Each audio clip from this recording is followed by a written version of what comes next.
Hi, my name is Pam. This is Total Pamarchy. Welcome back to my channel. This week I made this cute knit slouch jack-o'-lantern toque. Watch this video to find out how I made it and subscribe to my channel for more Halloween crafty geekery.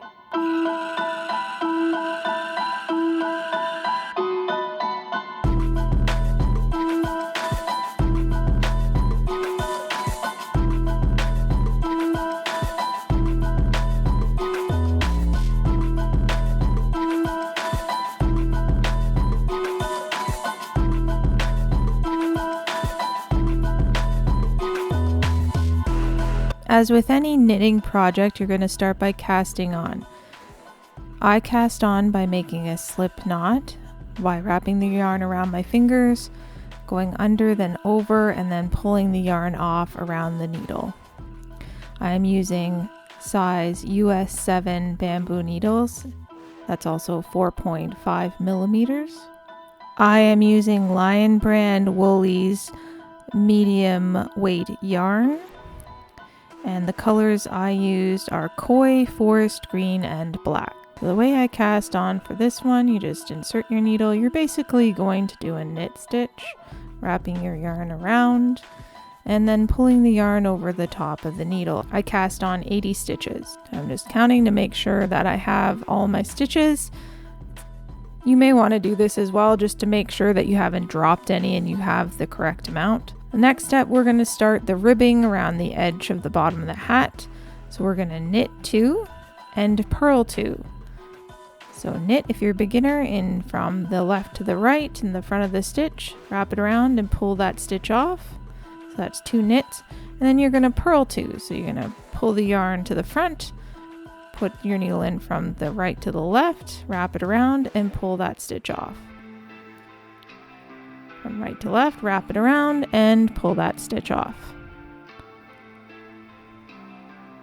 And you're going to continue this just knitting 2 and purling 2 stitches until the end of the row. When you get to the row, you're going to end with 2 purl stitches, and then you're going to turn your work around, and then you're going to continue doing the same thing on the other side. So on the wrong side, you're going to knit 2 and purl 2. So you're knitting the purl stitches and purling the knit stitches. But to make it less complicated, just knit 2 and purl 2 every row, and you're going to do that for 8 rows. So here I'm just showing you what your edging will look like, that ribbed edging, once you're finished all your 8 rows. So then we're going to work in stockinette stitch for 4 rows. So you are going to knit 1 row, and then you are going to purl 1 row twice, so that you have 4 rows. Knit 1 row, purl 1 row, knit 1 row, then purl 1 row. When you're done your ribbing and your 4 rows of stockinette stitch, we're going to start in with the chart for the jack-o'-lantern face. So here I'm just showing you the chart that I made. You can make your own if you choose. It's 32 stitches wide and 25 rows tall. So because your piece is 80 stitches wide and your pattern is only 32 stitches wide, you need to knit 24 stitches before and after you knit the chart stitches, and vice versa. You want to purl 24 before and after before doing the pattern. The pattern is 32 stitches, so you have some knitting stitches or purling stitches on either side of your pattern. So we've knit our 24 stitches for that first row of the pattern. And then we're going to start in on the chart. This is where we're going to add the black color to create the face of the jack-o'-lantern.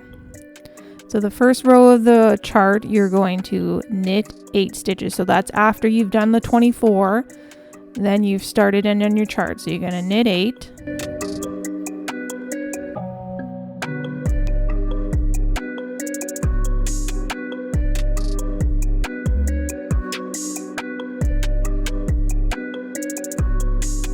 And then you're going to add the black yarn.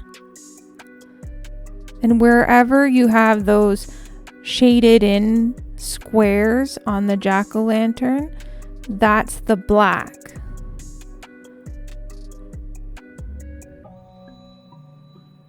So you can see I'm just adding in the black here, and I'm going to knit 3, and that's the bottom of that first tooth that kind of comes down into the orange. I'm going to point it out there so you can see 1, 2, 3, that's in black, and then you're going to do 3 in orange. So each one of those squares again is 1 stitch.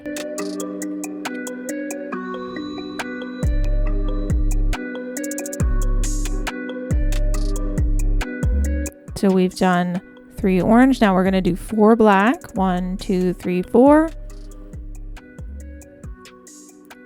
Gets a little bit finicky with the yarn. Just be patient with it. And just take your time as you're doing this as well. It can get a little confusing or complicated. I had to pause a few times to make sure I was on looking at the correct spot on the chart and using the correct color or doing the correct amount of stitches. So here again, we're just doing 3 more of the orange, and then when you finish, you're going to knit 8 and then knit the 24 to the end of the row, and that'll be the end of your first row of the chart. It seems really complicated, but it's not, and if you take your time, you can create some really neat designs with knitting. So here we're on to the second row. So we've purled our 24. I'm just going to show you a few rows here so you have an idea what we're doing.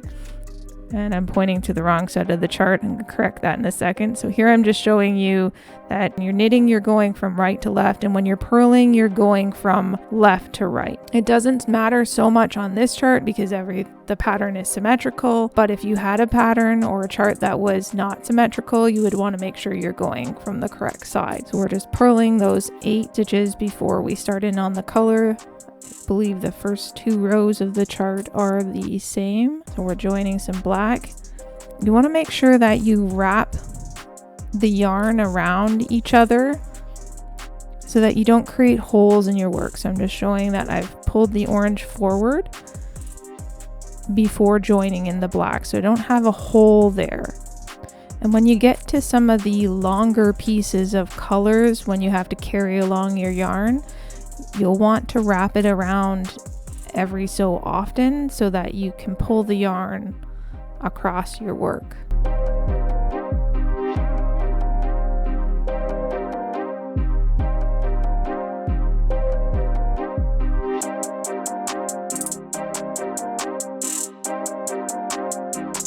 So now we're on the third row. So starting from right to left, we're knitting. We've done our 24. Now we're gonna do 3 in the orange, and then we're gonna add some more black in here.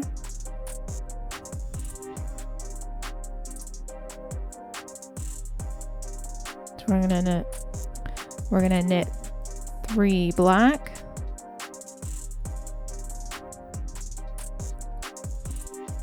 Again, I've pulled the yarn around and I've kind of wrapped it around the orange a little bit. And you don't create a hole in your work, but also your yarn's kind of tied together on the back when you're done. It makes it look really neat and tidy. Then we're gonna do 2 more stitches in orange.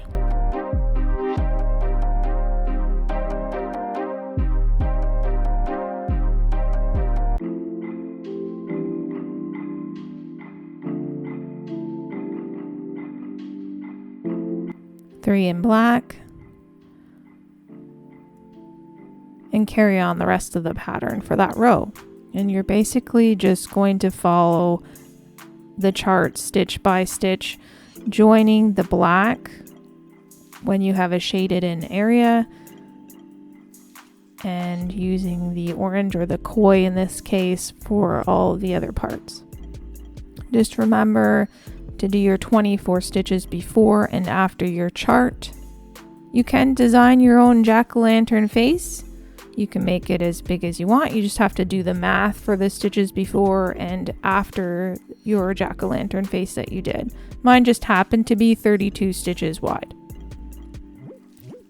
So then I subtracted 32 from 80, and then divided the remaining stitches in half, so I knew how many stitches I needed to have before and after my chart.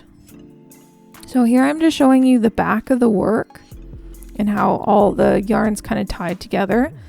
So like I was saying before, you want to kind of wrap the yarn around every now and then so you don't have a big piece like I did in this one. That was a test pattern hat and I ended up messing it up. So we started over and eventually ended up with the one I made for the video. It's a process. So again, don't worry about if you're messing up. Just keep practicing, just keep trying, and you'll get it eventually. So it's especially important to kind of tie in your work too around that nose area. So I'm just showing you because you can end up with big gaps on either side if you just knit across your orange and then join the black and carry the orange over. It will be together, but you might have a bit of a hole there. So when you join the black or the orange on either side, just kind of wrap them around each other a little bit, and then it ends up helping keep the piece kind of tied together a little bit more, and you don't end up with a weird hole on either side of the nose. So you want to just keep working in the pattern until you finish your chart and you have your jack-o'-lantern face.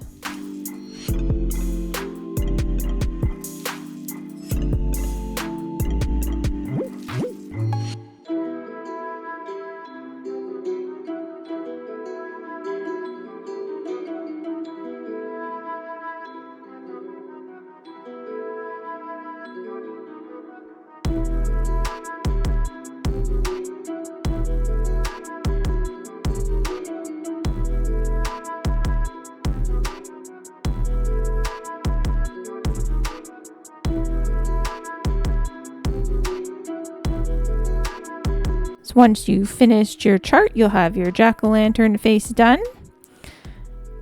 And you're gonna, at least in mine, I ended up finishing with a purl row. I had to knit one full row in orange, and then you're gonna continue in stocking at stitch until your piece is about 12 inches long. So you're gonna knit a row and then purl a row until your piece measures 12 inches from the cast on edge.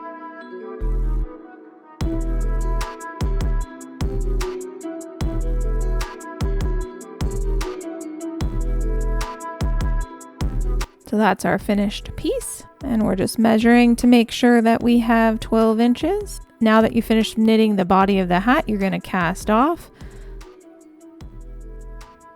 So we've ended with a purl row. Now we're starting a knit row cast off. So you're going to knit 2. Pull the back stitch forward over the front stitch and off the needle, and then knit another one, and then pull the back stitch forward and off the needle. So you always have 2 stitches on the needle as you go along. So you'll knit another one and then pull one off, up and over and around and off. And you're going to do that until you reach the end. And when you have 1 stitch left on your needle, you're just going to cut your yarn and thread the yarn through that last stitch and pull it tight. So this is basically your finished hat. So now we're just doing the finishing work of it. So I ended up folding my hat in half with the wrong side out. And I used some pins just to hold it together. And then you take a good length of yarn, use a darning needle, and you're just going to stitch it together.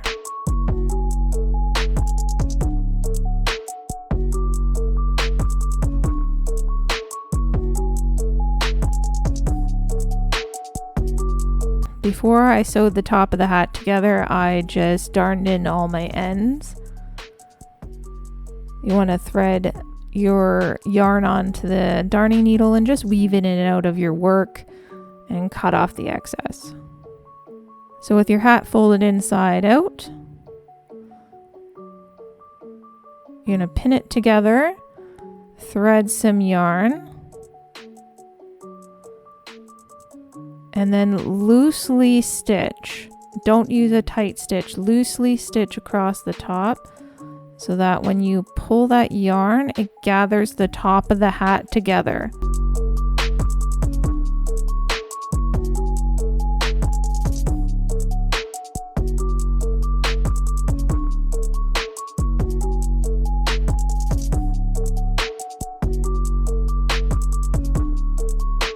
I went back through and stitched the top of the hat a few times just to make sure that it was nice and secure. Kind of like when I'm wrapping Christmas presents and I use way too much tape. I wasn't satisfied until I had this thing firmly stitched together. That's basically your finished hat. You can leave it here if you choose. I added a little embellishment on the top by adding a little stem, and I'm going to show you how to do that next.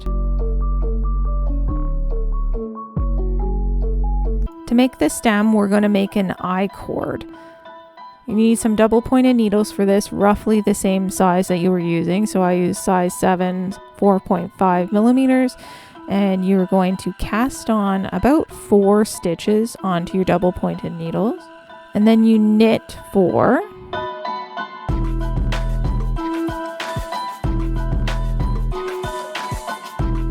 Instead of turning your work in knitting, you're going to slide your stitches to the end of that double pointed needle, pull your yarn behind to the front, and then knit another row. So you're going to knit those 4 stitches again. So it's almost like continuously knitting on the front of your work. And just slide those stitches down to the end of your needle. And you're going to keep doing this until you have the length that you want. And then when you're finished, you just cast off the stitches off of your I-cord. And then you have a little stem. I made a few stems using different amounts of stitches and different lengths until I found one that I liked.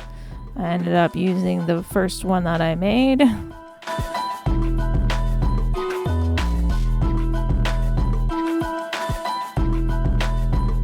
And then you're just going to attach your little stem to the top of your hat. Basically, use your darning needle, join some thread that you had left at the end of your stem when you'd made it, pull it down through your hat, and just knot it on there. And then just weave in your last remaining end. And that completes your slouchy jack-o'-lantern hat.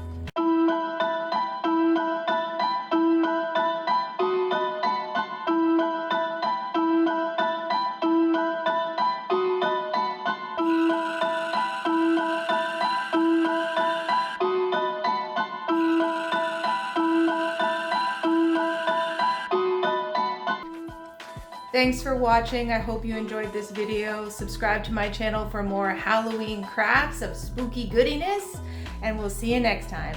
Bye.